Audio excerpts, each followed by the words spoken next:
Françaises, Français, mes chers compatriotes, cette nuit, la Russie a engagé une attaque militaire massive contre l'Ukraine.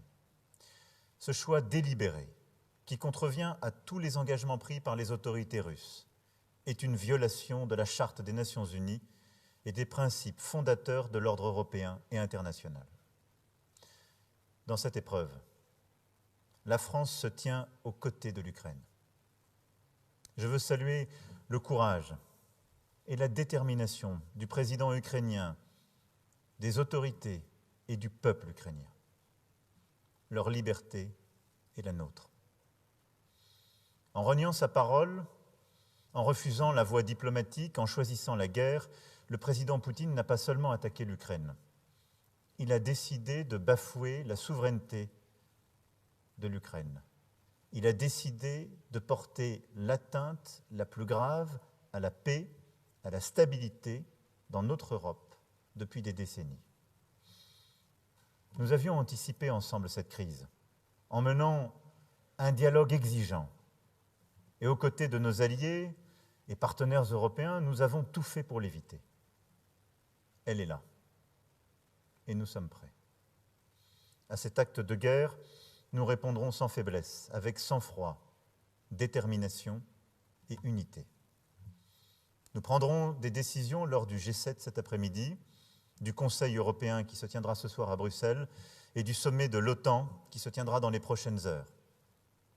Nous demanderons à la Russie de rendre des comptes au Conseil de sécurité des Nations Unies et tâcherons de bâtir l'unité internationale.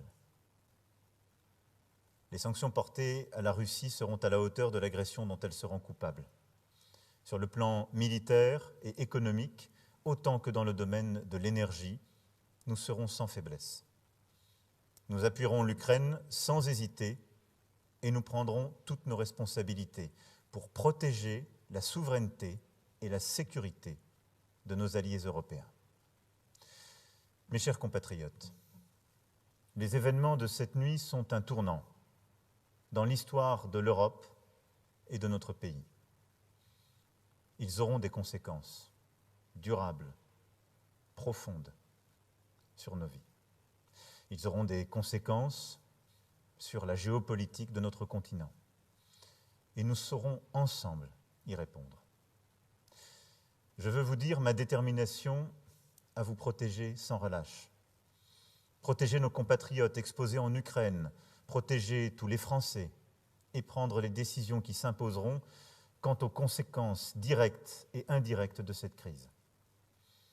En ces heures troubles, où renaissent les fantômes du passé et où les manipulations seront nombreuses, ne cédons rien de notre unité.